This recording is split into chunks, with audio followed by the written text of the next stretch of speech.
ሰላም ሰላም ቤተሰብ እንዴት ናችሁ? አላችሁ ወይ? እኔ ያለሁላችሁ ፈጣሪ ይመስገን። በያላችሁበት ሰላማችሁ ይብዛልኝ። ዛሬ በጣም የሚያስደስትና እስካሁኑ ውጣ ውረዶቹ ማብቂያ የሆነውን ነገር ነው ይዤላችሁ የመጣሁት። በጣም ደስ የሚል ነገር ተፈጥሯል ቤተሰብ።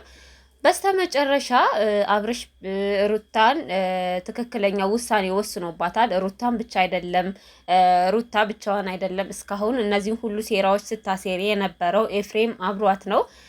በስተመጨረሻ ደግሞ ገነት መታለች አክስቷና አንድ ላይ ሆኖ በጣም ብዙ ነገሮችን ሲያደርጉ ነበር። በጣም ብዙ ነገሮች ሲፈጠሩ ነበር። ነገር ግን በስተመጨረሻ ቤተሰብ የእሱን መቋጫ መንገድ ተገኝቷል።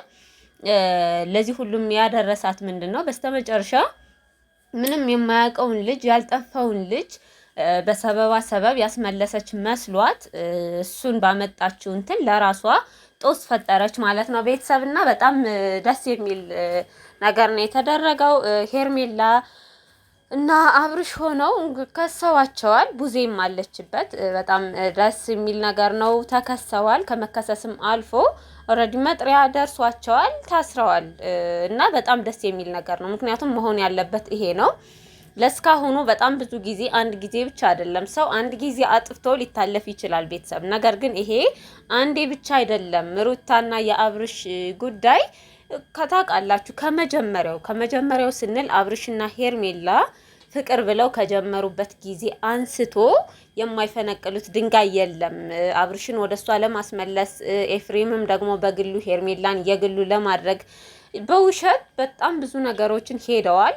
እናንተ ሁሉንም ታውቃላችሁ ቤተሰብ። ነገር ግን ደግሞ ውሸት ነው። ምንም ጊዜ ቢሆን እውነት ተደብቃ አትቀርምና በስተመጨረሻ ትክክለኛውን ውሳኔ ተወስኗል ማለት ነው። ምክንያቱም መታሰር ነው ያለባቸው።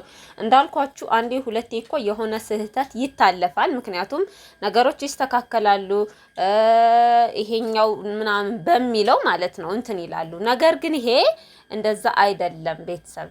በጣም ብዙ ጊዜ ታግሰዋታል። በጣም ብዙ ጊዜ ነገሮች እንዲስተካከሉ ሁሉም ሞክሯል። ቡዜም ብትሆን እንደንትን ሞክራ ነበር። ነገር ግን ይሄ አይደለም መጨረሻው። በጣም ወደሚያስጠላ ነገር ነው የሄደው እና ቤተሰብ መሆን ያለበት ነገር ነው የሆነ። በጣም ደስ የሚል ነገር ነው የሆነ። ከመታሰርም በላይ ነው የሚገባቸው። በቃ ከዚህ በላይ